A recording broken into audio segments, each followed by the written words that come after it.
Bonjour, bonjour. Voilà, une nouvelle vidéo.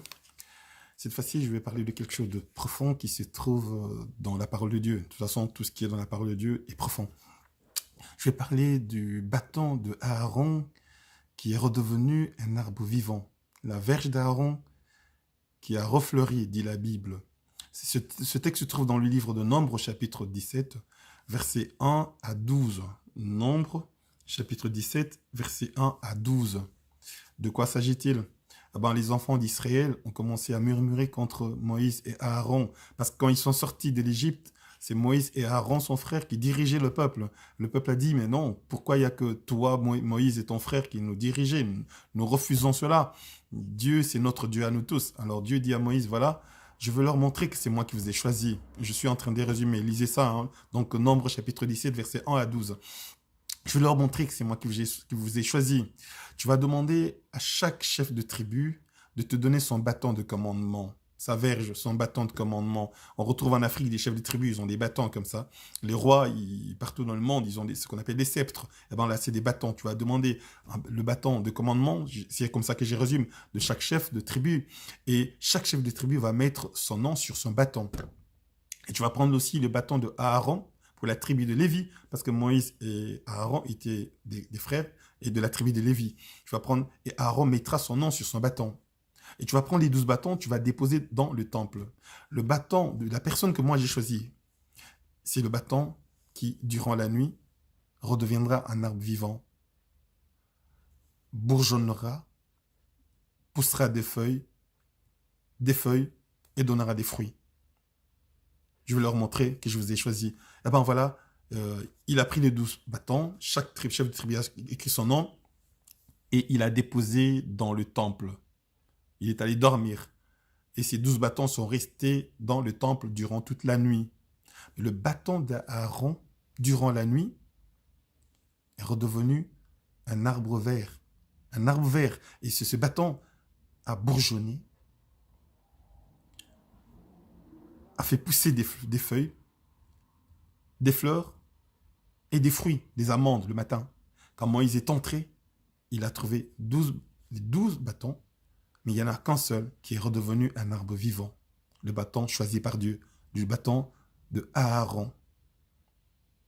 Il a remis les autres bâtons à leur propriétaire. Il a pris le bâton d'Aaron, l'a laissé dans le temple. Ce bâton est resté dans l'arche de l'alliance, le coffre qui se trouvait dans le lieu très saint, qui symbolisait la présence de Dieu. Ce bâton n'est plus revenu à la maison d'Aaron, n'a plus appartenu à Aaron. Ce bâton est devenu la propriété de son Créateur, de Dieu.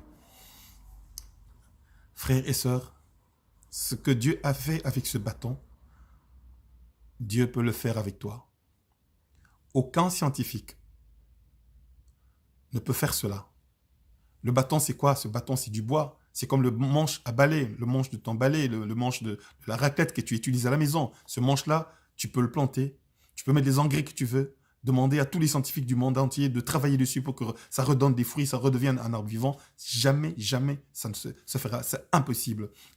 Ce qui est impossible aux hommes est possible à Dieu. Ce bâton est revenu à son créateur. Ce qui était un bois, c'est quoi? C'est un arbre mort, sec. Dieu lui a redonné la vie.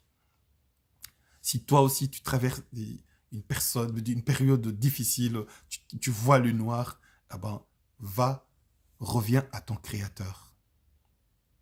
Si tu ne connais pas le Seigneur, arrête la vie que tu mènes. Tu vis dans l'impudicité, dans l'adultère, dans l'alcool, dans la drogue, dans la violence, la brutalité, le mensonge, les médisances, calomnies. Arrête cette vie de péché. Reviens au Seigneur.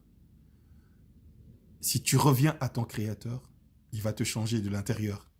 Dieu a commencé par changer l'intérieur, c'est ce bâton de l'intérieur, pour que cela se manifeste à l'extérieur. Et on voit que la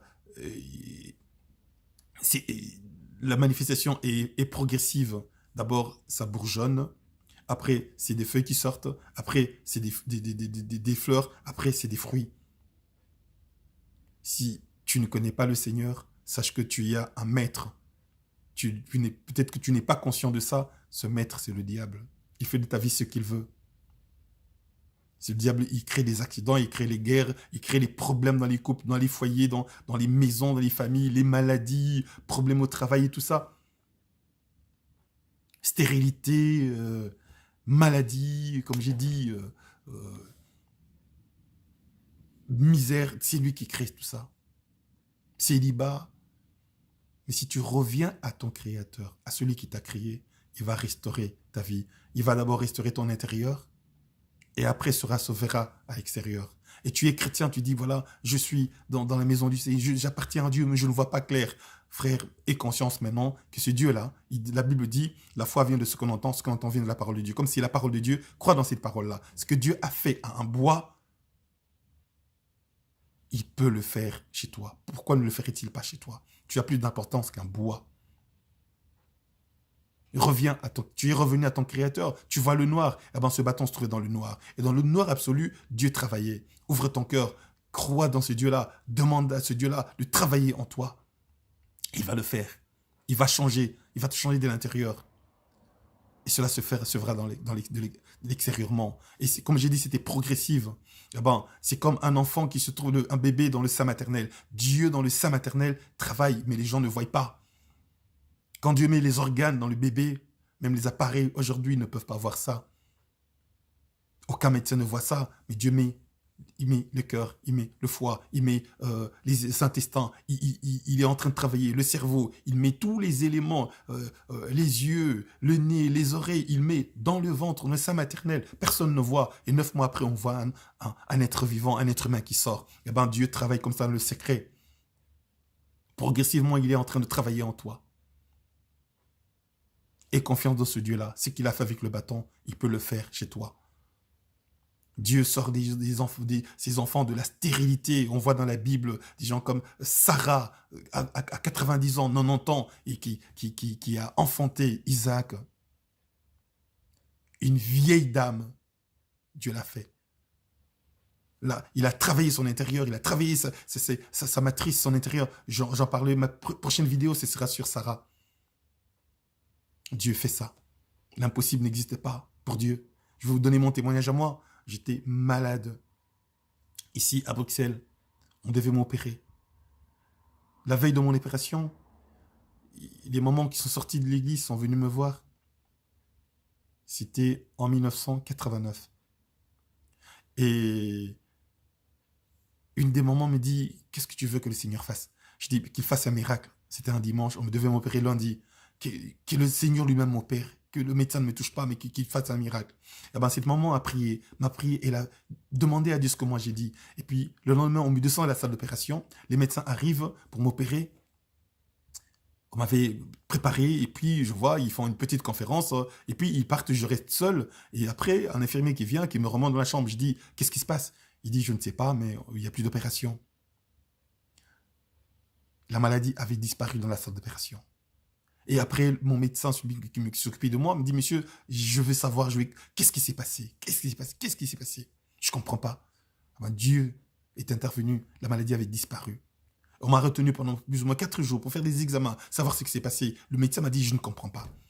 Ah ben, Dieu m'avait guéri, plus d'opération. Ça, je l'ai vécu moi.